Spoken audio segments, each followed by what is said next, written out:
1923 metais Klaipėdos kraštą prijungus prie Lietuvos, medicinos pagalba čia vis dar reglamentuoja buvusios Vokietijos imperijos dekretai.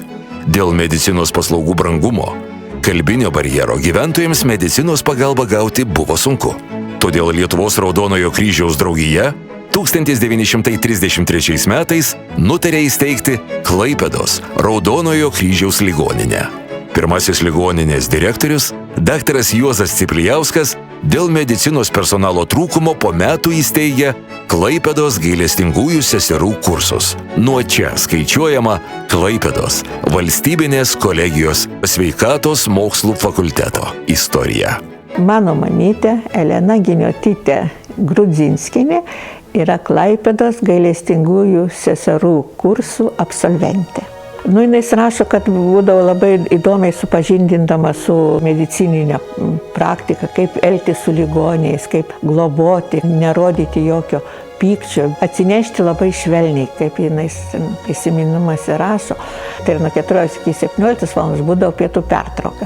Tai gydytojas Ciplijauskas ką darydavo, sako, būdavo žiemos metu, jis turėjo mašiną, tai sako, mumis susodindavo į rogutes, veždavo, reiškia, į girulius, visus ten, sako, mes šeldavom, lakstydavom, viską kavinukį, kavosas ir jau 17 valandą vėl visus su mašina, mes prisikabinus tas rogės važiuojam, reiškia, atgal į darbą ir būtinas buvo tas tarpas tik poilsiui. Dar 39 metus dar jie aprašo, kaip atėjo vokiečiai. Tada atėjo, sakė daktaras, pranešti, kad uždaroma yra ligoninė.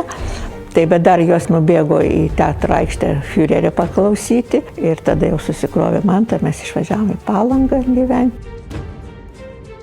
Antrojo pasaulinio karo nusiaubtame mieste Juozo Ciplijausko pradėtus darbus tęsė daktaras Alfonsas Dirsė. Jo įkurtoje medicinos seserų mokykloje pradeda studijuoti 42 merginos.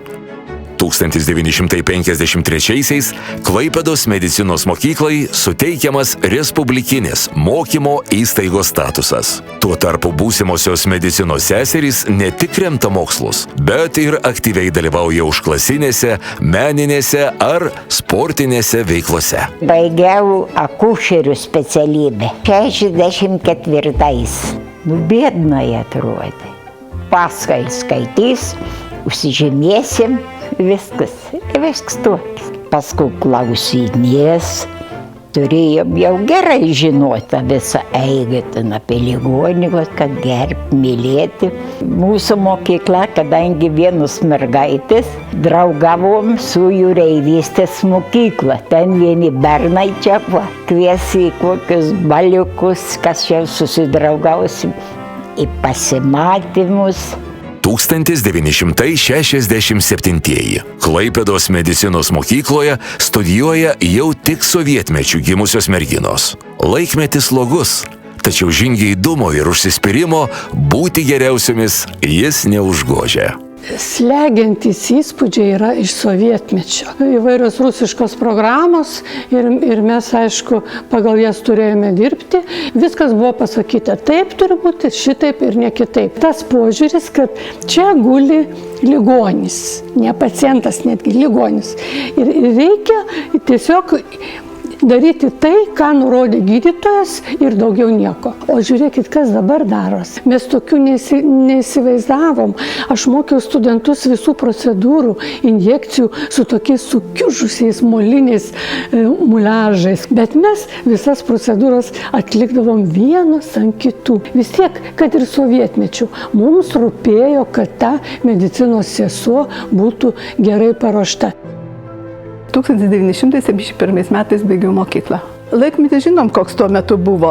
Daug ko negalima buvo, daug ko nereikėjo, bet nežiūrint to, aš nežinau, mes kažkaip išsisukdavom, net užgavėnę švęsdavom. Labai norėjom viską mokėti, kaip visada, viską greit ir staiga.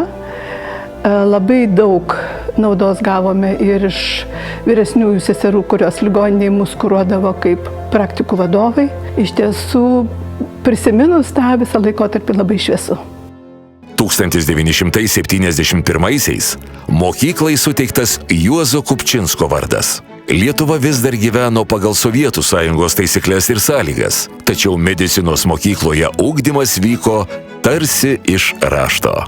Aš pati baigiau 1987 metais ir mes turėjome vadovėlius, bet labai daug buvo, kaip ir visur turbūt tais laikais, kad dėstytojai diktuoja iš savo užrašų ar iš vadovėlių. Mes viską konspektuojame gražiai, paskui viską tą mokomės, atmintinai galima sakyti, bet negalėčiau pasakyti, kad mes kažko neišmokome. 1990–1991 metai. Lietuva pagaliau vėl tampa laisva. Permainų vėjai ūžia savo vardą atgavusioje Klaipėdos medicinos mokykloje, kuri perorganizuojama į aukštesnėje medicinos mokyklą. Aš į medicinos mokyklą įstojau po 8 klasių. Buvo stojančiųjų labai didelis konkursas. Slaugytojo tada labai didelis trūkumas buvo.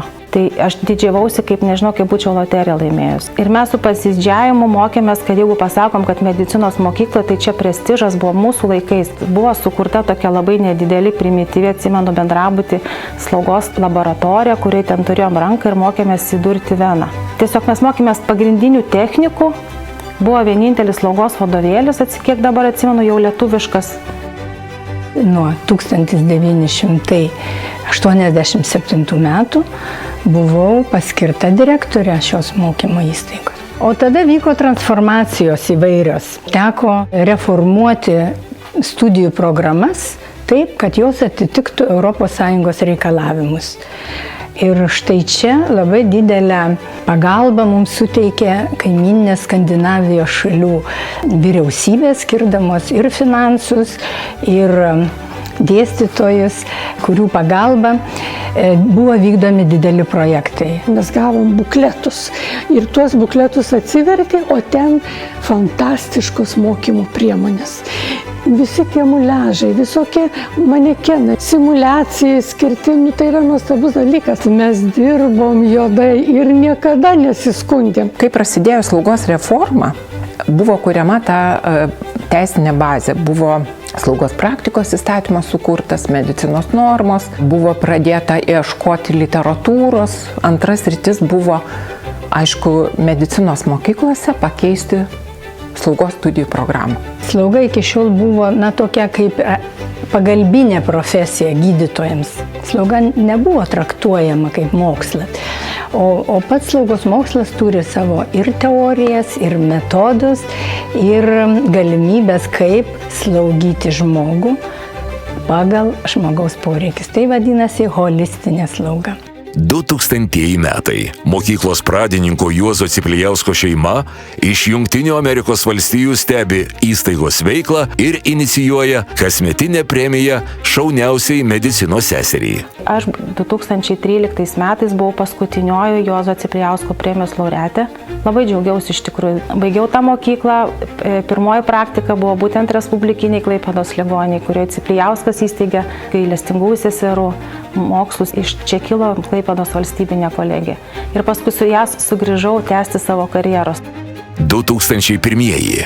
Jau 10-metį kuriama laisva, moderni, į vakarietišką pasaulį orientuota Lietuva. Klaipėdos medicinos mokykla sujungiama su pedagogikos bei žemės ūkio mokyklomis ir reorganizuojama į aukštąją mokyklą – Klaipėdos kolegija. Ji tampa sveikatos fakultetu. Dėstytojai, darbuotojai buvo iš tikrųjų kaip vienas kumštis. Laikotarpį, kada reikėjo įrodyti, kad mūsų mokykla gali tapti kolegija, buvo rašomos tokios savianalizės. Tai įsivaizduokit, žmonės neįsakymo tvarka neprašyti, mes tiesiog užsidarėme 3 paras, neišeidami, parengėm savo mokyklos savianalizę ir mums buvo suteiktas kolegijinis statusas. Nuo 2009 iki šios dienos uostamiestyje klesti Klaipėdos valstybinės kolegijos sveikatos mokslų fakultetas. Jame 3 katedros, 6 užsienio ekspertų akredituotos studijų programos, 27 inovatyvios praktinio mokymo laboratorijos.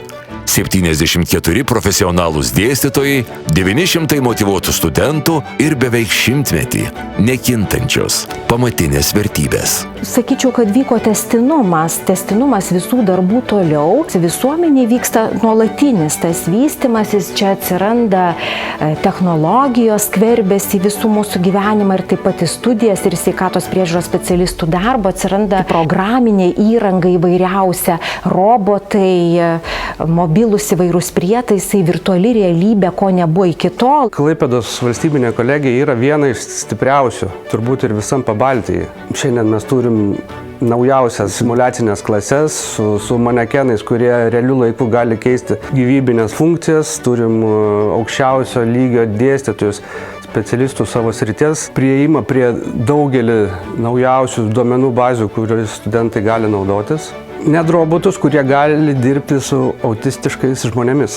Manau, kad didžioji jų dalis vis tiek ateina iš kolegijos, kadangi tai yra pagrindinė slaugytojų kalvė. Jeigu reiktų apibūdinti absolventę, baigusią Klaipėdos valstybinę kolegiją, atėjusią pas mus dirbti, tai visų pirma gerai paruoštas profesionalas, išsilavinęs žmogus, empatiškas žmogus, kuris sugeba išklausyti sergantį pacientą, sugeba jam padėti, tuo pačiu išlikdamas profesionaliu darbuotoju. Vizija, kad niekas nesustotų, kad vystytųsi toliau, kad visos laboratorijos būtų grįstoms pažangiomis technologijomis, kad išeitų geriausi specialistai. Vizijoje būtų, kad atsirastų naujų studijų programų ir taip ir bus, bet tikslas mūsų yra atliepti lūkesčius mūsų pradininkų, įkūrėjų ir nepaleisti svarbiausių esminių vertybių, tai atjautos žmogui, gailestingumo, užuojautos, šilumos, tiesiog meilės žmogui.